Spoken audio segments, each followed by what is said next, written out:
ibyo bafungura nagerageje gushakisha imirima ubu ndahinga uwo mugabo narindabwiye umunyagihugu iyo agize icyo akora turunganira ariko nanjye nagiye gushakisha imirima mu byaro ubu ndahinga tukezaho ibishyimbo ibigori nuko ubuzima bugakomeza ikintu bitugoye cyane tugowe n'uburyo bwo kwigisha abo bana babyumva abo bana bose kwa 42 bose bariga buri mwana yishura $120 umwaka hatari mu bikoresho by'ishuri numva kuko ari amafaranga menshi yaza kubambika nabyo ni ibindi bintu bigoye murabizi namwe by'abana hanyuma no mu gihe hari uwarwaye kubavuza ibyo bintu uko ari bitatu nabyo biremereye cyane.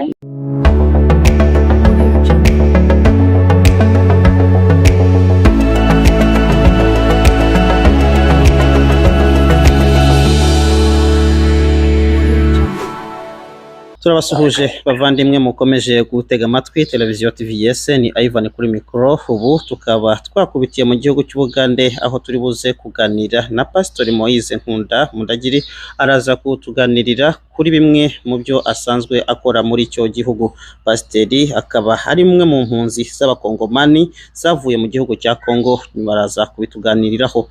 Rero kuri mikro tukaba turi kumwe nawe kuri telefone. Pasteri muraho neza? Muraho neza munyamakuru. Twishimiye kubakira hano kuri mikoro za TVS. Murakoze cyane. Sinzi ubu ugiye gukurikiranwa n'abantu benshi, nagira ngo utangire utwibwira ndetse wibwira n'abadukurikiye kugira ngo bamenye Pasiteri Mudagiri ninde, ese yabakora iki? Murakoze cyane bwana munyamakuru. Amazina nitwa Mudagiri Nkunda Moses. Yego ndi umugabo wacafite abana 4. Yego tuye mu gihugu cya Uganda Mbarara. Hanyuma umurimo nkora hari umurimo wo gufasha abana b'imfubyi ndetse n'abapfakazi tubasubiza ku mashuri. Mbese twifuza guhindura ubuzima bwabo. Yego ni umurimo dukora. Ukaba na pasiteri, wavuze ko wa pasiteri muri itorero? Yego ndi umupasitori mu itorero rya Witness Park Mbarara. Yego. Ibyo rero ukaba ubikorera ko Mbarara, ni mu nkambi cyangwa mu mujyi wa Mbarara? Tuyikorera mu mujyi wa Mbarara. Yego. Sawa. Pasiteri rero akaba hakoze kutwibwira ndetse no kuganirira abadukurikiye. Rero hamwe n'ibyo Pasiteri nagira ngo mbaze kino kibazo, mbese uwo murimo uyu munsi ndibaza yuko ngiye kuganiriza nka diregiteri w'ikigo cy'imfubyi, ntabwo tugiye kuganira nka Pasiteri. Turaganira nka ikigo cy'imfubyi rwose. Yego cyane. Rero nk'umuyobozi uyoboye ikigo cy'imfubyi ndetse ukaba n'umushumba, reka nkubaze ntese iyi mirimo waba warayitangije ryari Pastori? Iyi mirimo nayitangiye kera, nayikozemo muri Kongo ariko nabikozemo ndi umukozi. Bikozemo ndabikunda cyane, nza rero gukomereza hano ari njye bitangiye. Ubu iki gikorwa dufite hano uyu ni umwaka wa 3. Umwaka wa 3 mubikora? Yego. Wari uvuze nti wabitangiriye muri Kongo. Muri Kongo wabitangiriye he? Muri Kongo mu mwaka wa 2011 na 2012 nakoze ahantu hitwa mu Marungu, aho ni muri Repubulika Iharanira Demokarasi ya Kongo. Ahantu za Rurambo igahororo sinzi ko muhazi. Niho nakoze ndi umukozi nyine mu kigo cyafashaga abantu b'imfubyi ndetse n'abapfakazi. Rero n'ubu kirahari bazawubira. Yego. Noneho nkoze aho hantu numva ndabikunze cyane, numva bingiyemo cyane. Ngo rero nibwo Imana yaje kudufasha nyine kuza kwikomereza hano. wari uvuze nti mu myaka yashize wabitangiriye muri Kongo mu Igahororo za Rurambo, ndagira ngo abanyarurambo bahita bahamenya. Ushobora kutubwira neza izina ry'icyo kigo uko cyitwaga aho ngaho Igahororo? Izina ry'icyo kigo cyitwa Centre Emmanuel. Niko cyitwa, cyakoreraga hitwa mu Marungu. Yego. None se ubu ikigo ufite aho ngaho cyo cyitwa gute? Noneho murambabarira cyane mbanza ndabwireho inkuru gatoya. Tuza gutangira iki gikorwa dufite hano Imbarara. Yego. Ni igikorwa Imana yaduhamagariye gukora tutabiteguye. Noneho kubera kuko byari ibintu bidutunguye, twari tubisanga mu mutima, ariko mu buryo bwo gutangira kwabwo byatangiye mu buryo bw'ibitangaza. Aho nahuye n'umuntu w'umunyagihugu w'ino, nuko noneho nawe ni umuntu ufite umutwaro wo gufasha abana b'imfubyi. Arabimbwira arambwira ati hari inkunga ntagiraga ntoya, ariko abona abo yarigenewe, ndabona yashakaga gukura abadamu b'indaya mu buraya ngo abigishe imyuga, agakenera no gukura abana b'amayibobo ku muhanda nyine ngo abasubize mu mashuri, ariko biba byiza kunanirana. Noneho aza kumbwira ati iyo nkunga ndayifite, ni ntoya cyane kuko yari yo kuzajya mbakura hariya ku muhanda, nari ntarabona inkunga ifatika. Ati rero iyo nkunga ndumva nayigufasha ukagira icyo ufasha bene wanyu. Noneho rero abimbwiye nsanga ni inkunga ntoya cyane, ariko mu kwizera kwanjye kurazamuka, numva kuko bishoboka. Tugenda arambwira ati rero reba abantu bagowe cyane kuruta abandi, ndagenda ndabashakisha mu makambi, bari benshi cyane. Nza kuzana icyo gihe ndangizanya n'abadamu 7 n'abana 33. Noneho icyo gihe njye nari nzi ko turi kumwe muri byose, nari nzi kuko ari we nyiri igikorwa. Noneho bigeze aho tumaze kubakura aho hantu tubagejeje Imbarara, maze twafashe, yafashe ijambo ndambwira ngo njyewe nzagufasha kwishura aya mazu, nzagufasha no kugaburira abantu, ibindi byose bisigaye biri ku mutwe wawe, umutekano w'abana ni wewe, kubavuza ni wewe, kubambika ni wewe, kubishyurira ishuri ni ibyawe. Njyewe rwose ndi umuterankunga, ushoboye gukora ibyo bintu nabwo nzabikora igihe gito, uzabe wabonye abaterankunga bawe, bisigaye gukomeza ibikorwa byawe. Ariko guhera none njyewe ntabwo turi kumwe ku kindi kintu icyo ari cyo cyose uretse iyo nkunga ntoya nzajya nguhera. Ariko iryo jambo numva ngize ubwoba cyane muri ndibaza abadamu 7, abana 33 kugira ngo bazabeho bizagenda bite? Urumva ko nta n'ibyangombwa nari mfite byabo byo bishobora kunyemerera kuba no batunga. Hari ibintu byinshi byari bikibura. Noneho ngira ikibazo, numva ndasa n'umuntu uvuye ku gihe, mara iminsi igera ku cyumweru yose ndasinzira, numva nta apeti. Noneho ngeze aho ijoro rimwe ndyamye, numva ko haza n'igitekerezo, sinzi nimba nagikaba igitekerezo nimba ari ijwi, numvise hanzamo ikintu mu mutima. Numva ijwi rirambwiye ngo bikore nk'uko wabonye muri Centre Emmanuel byakorwaga. Numva ijwi rinyongoreye ngo bikore nk'uko, reka gutinya, bikore nk'uko wabonye muri Centre Emmanuel babikoraga. Noneho numvise iryo jwi, narabyutse mpamagara mbyutsa abana, mbyutsa abamama, ndababwira ngo igisubizo kiraboneka. Barambwira ati igisubizo kibonetse gite? Barambwira ati uhereye none aha hantu turahita Emmanuel Center, kandi tuzabigenza bitya, ndaheza umurongo w'ibyo nababonye hariya. Uwo murongo bari watugenderamo, noneho aho hantu abantu bahita bahamenya nka Centre Emmanuel, ariko batugira irindi zina. ndaza kuza kubibabwira ariko kugeza ubu abantu bahazi nka Centre Emmanuel. Bahazi nka Centre Emmanuel. Yego. None Centre Emmanuel nyuma y'uko uyu muvandimwe mwari mugiye gutangirana igikorwa ndetse no gushiraho fondation agiye, ese ubu mwaba mukivugana nawe? Yego rwose turavugana uretse ko kuba kugera hari aho mu bana yamara amezi 5 n'atandatu. Turavugana hari n'ibyo yagiye twikayo intege n'ibyo mu bikorwa yakoraga akaba bimwe nyine bigenda bimugora, ariko impamvu z'ubushobozi nawe kuko ubwo bushobozi yahise abimbwira kuko ari buke. Kuva ico gihe rwose Imana imuha ntacyo mba mugaya, mbona ko ari impamvu z'ubushobozi, ariko turavugana nawe. Yego. Ndabaza ikindi kibazo ntese nyuma y'uko mutandukanye n'umuvandimwe wagufashe mu gutangira, yego yashizeho fondation hanyuma nawe urakomeza, ese waba warahuye n'inzitizi zimeze zite? Ubibona gute mu itangira ryawe? Twahuye n'inzitizi zikomeye nyinshi kandi z'uburyo bwinshi.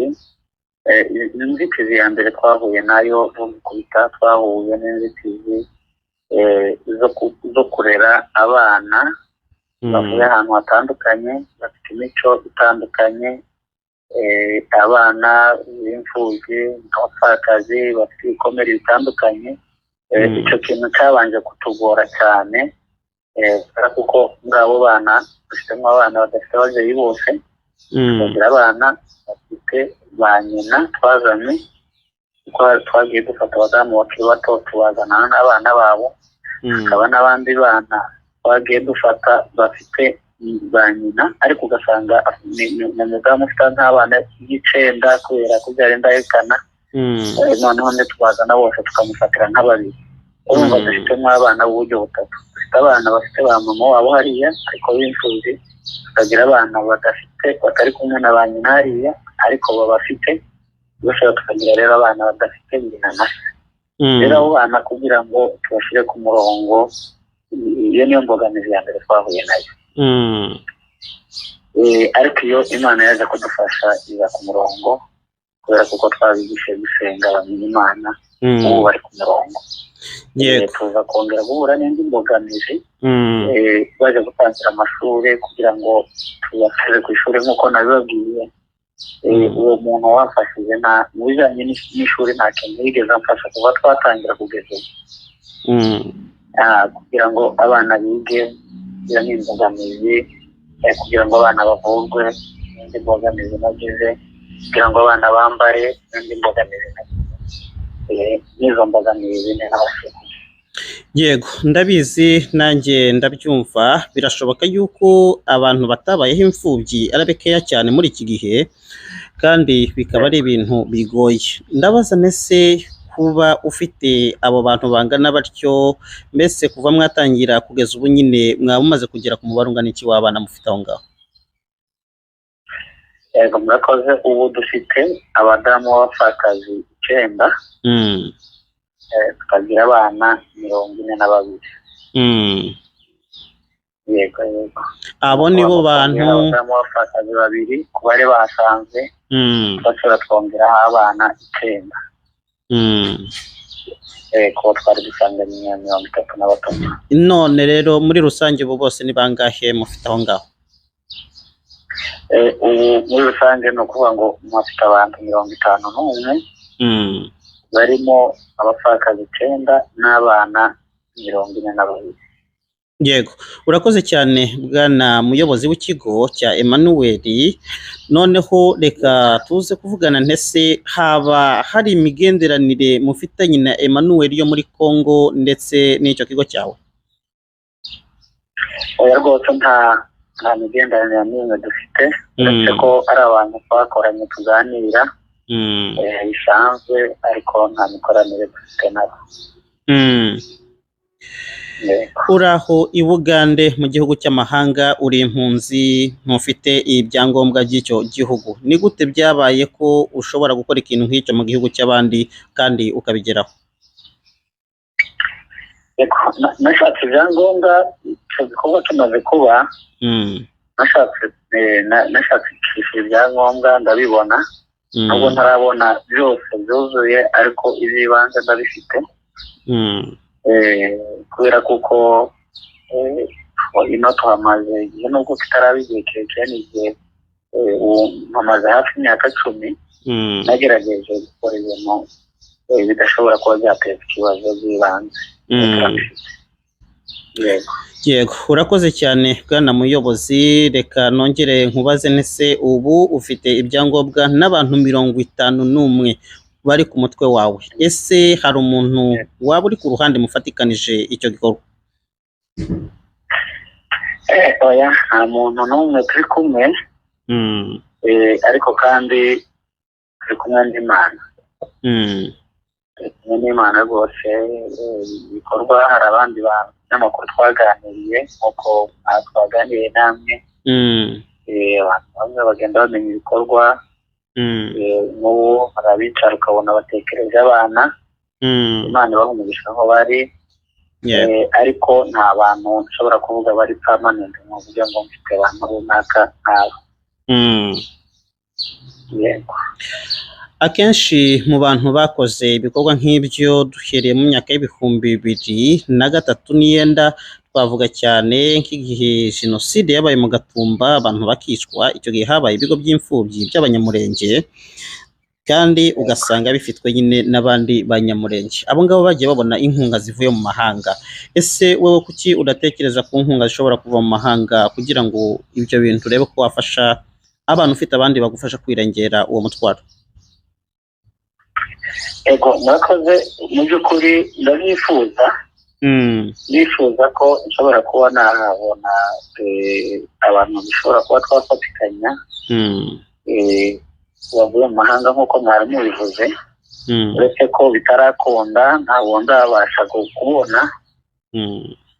N'ubu turacyarimo dukora tunasenga n'Imana, Imana n'ibikunda bazaza.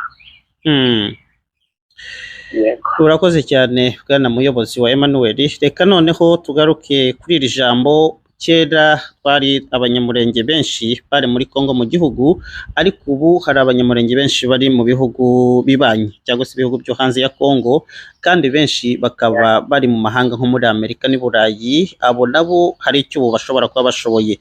Ese bo nta kuntu mufite muvugana n'abo bantu kugira ngo bagufashe muri icyo gikorwa ufite, kuko nabo ni abanyamurenge?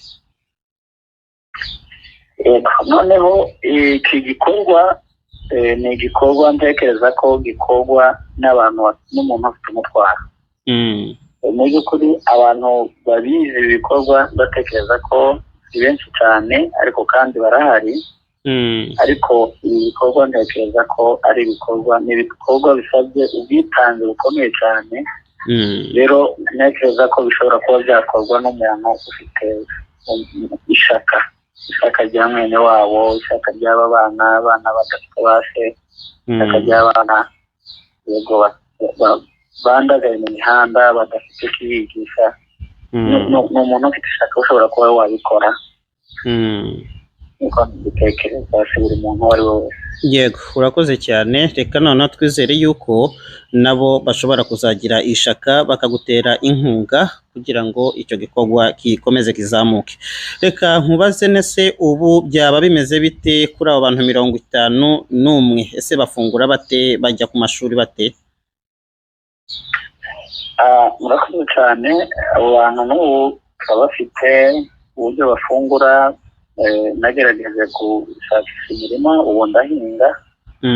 Uwo mugabo narindabwiye w'umunyagihugu iyo agize icyo akora turunganira, ariko nanjye nagiye gushakisha imirima mu byaro. Ubu ndahinga, tukezaho ibishyimbo, ibigori, nuko ubuzima bugakomeza. Ikintu bitugoye cyane, tugowe n'uburyo bwo kwigisha abo bana. Babyumva abo bana bose kuri 42 bose bariga. Buri mwana yishura $120 umwaka, hatarimo ibikoresho by'ishuri. Urumva ko ari amafaranga menshi. Yaza kubambika nabyo ni ibindi bintu bigoye, murabizi namwe by'abana.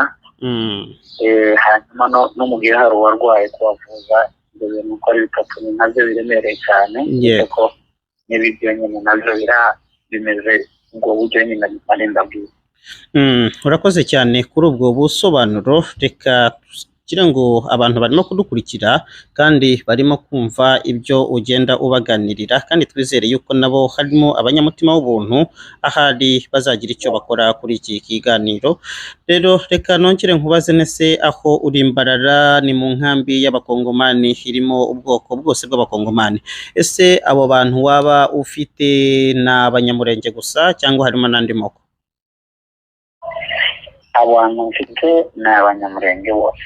Ni abanyamurenge bose. Twibasiwe n'ikibazo cy'intambara, twibasiwe n'ikibazo cy'impfu, abana ni abanyamurenge bose. Yego. Nsubiye inyuma, abanyamurenge ni ubwoko cyane bukunze kwihesha agaciro. Mu minsi yashize benshi ntibanabyumvaga ko bashobora kuja kurerwa ahantu, ndetse cyane urebye nk'abakobwa banapfakara bakiri batoya bagahitiramo gutaha, cyangwa se bakanga no gusubira kwambara amajipe bakaguma bari mu ngo aho bashatswe, cyangwa se nyiri ibintu bikagenda ukundi. Ese ubu ubabona gute? Baba bishimiye kuba bari aho ngaho barezwe, byitwa ngo baragaburirwa, barakorerwa? Ibyo bintu bibatera ibyishimo cyangwa hari amahoro make ubarebamo?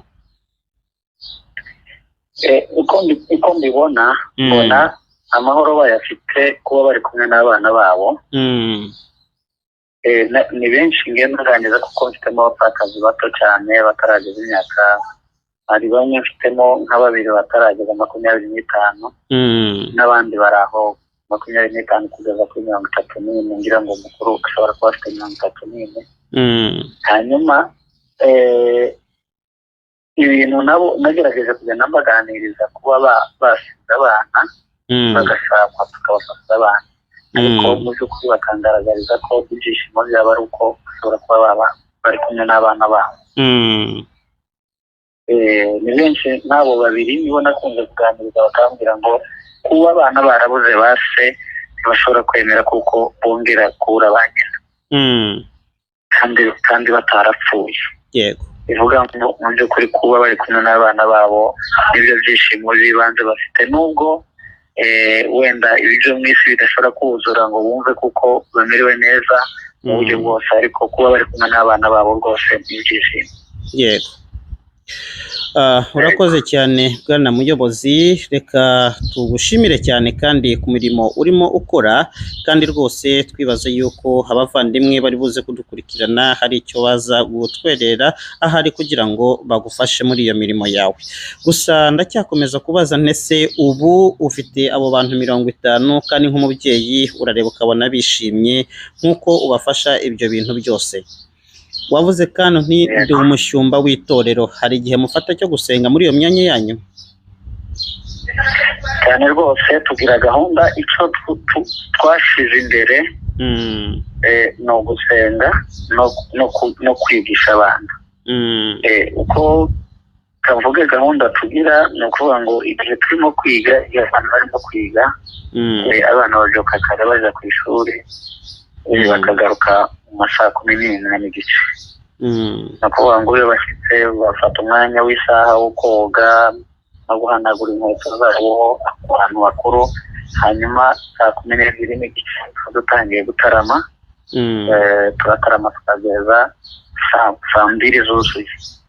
Ubwo saa 2 abana bagafata iminota 20 yo gufungura cyangwa se 30, barangiza bakongera bagafata isaha 1 yo gusoma amatayi bakaryama.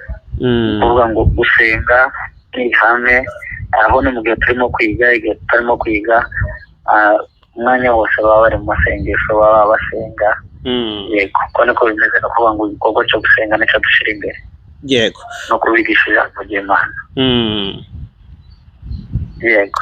Urakoze cyane bwana diregiteri. Reka twongere kandi tubaze, ese abo bana mufite aho ngaho ni abana bafite impano zitandukanye kandi bari aho muri centre uyoboye, ese hari ibindi bikorwa nyuma yo kubagaburira no kubigisha ku mashuri, ibindi bikorwa bajyamo gukina n'abandi hari ibyo mwahaye gahunda, navuga cyane nko kubasohokana bakajya kureba imikino cyangwa se kujya ahantu gufata umuyaga, ibyo bita kwinezeza, kugira ngo mugaruremo akahise kabi kavemo hajyemo ibindi bitekerezo.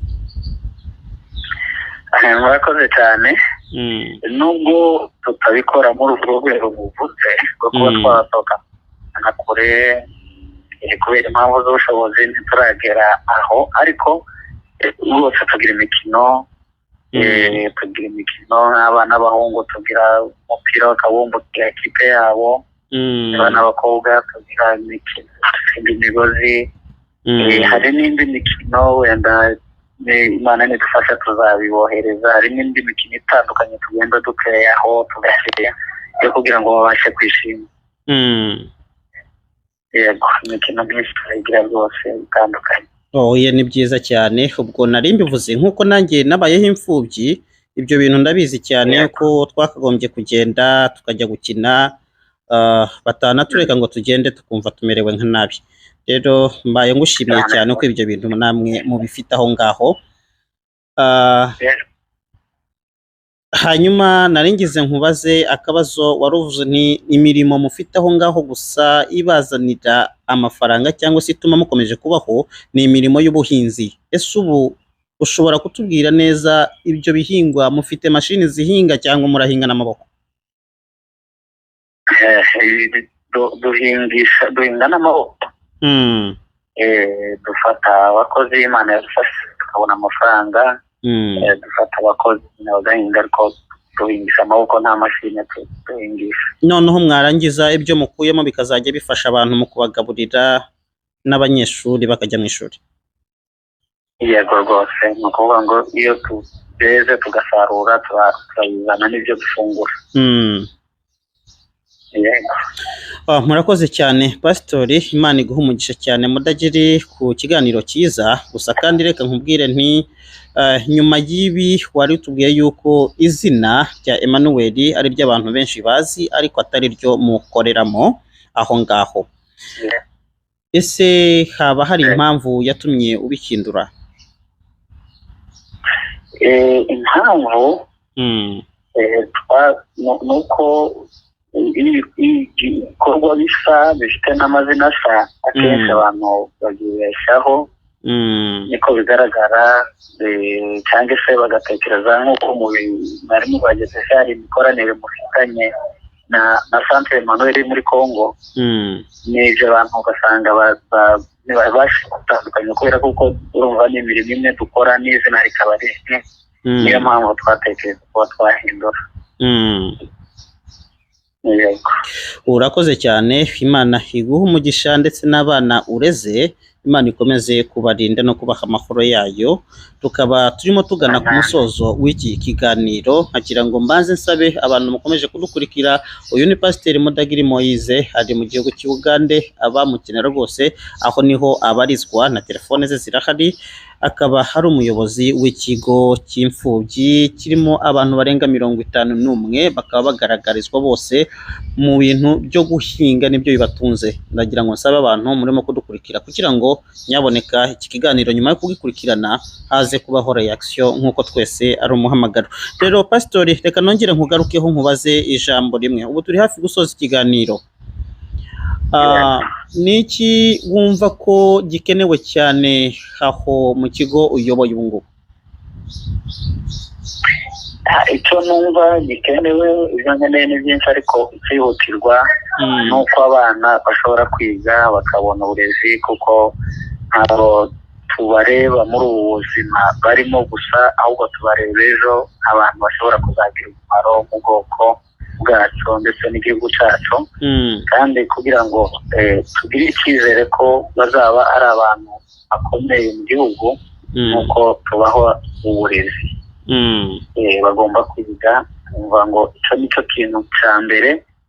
Numva n'uwo mutwaro ukomeye urenze indi, numva uwo ari we wese wagira ishaka dushobora kuba twafatikanya. urakoze cyane. Ubu rero tukaba turi hafi gusoza, nkagira ngo nanone nyuma y'uko abana bari ku mashuri, ndagira ngo ubwo busabe bwawe burumvikanye, reka tuvuge ntese ubu ababashaka babasanga i Bugande, niho mufite icyicaro cyanyu Imbarara? Yego.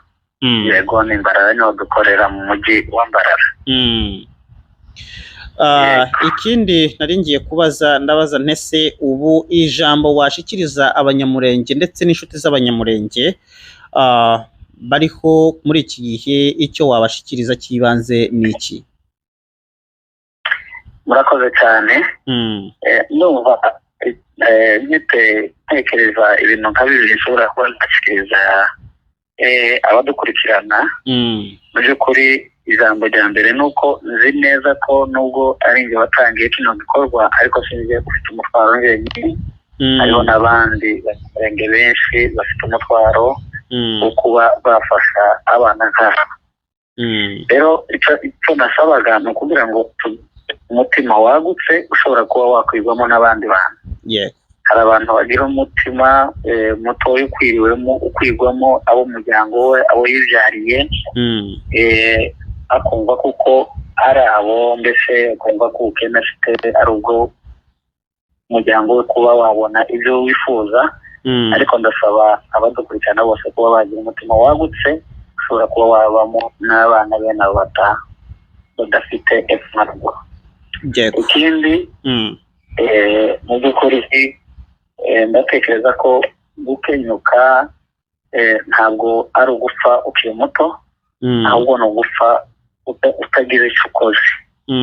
Rero ndasaba ngo abantu bareke dufatikanye, dukorere Imana kandi dukorere n'ubwoko, kuko niyo mpamvu twasigaye abenshi porosa 80 y'abana mfite ababyeyi babo baguye ku rugamba hariya muri ya ntambara y'akarengane twahuye nayo. Yego.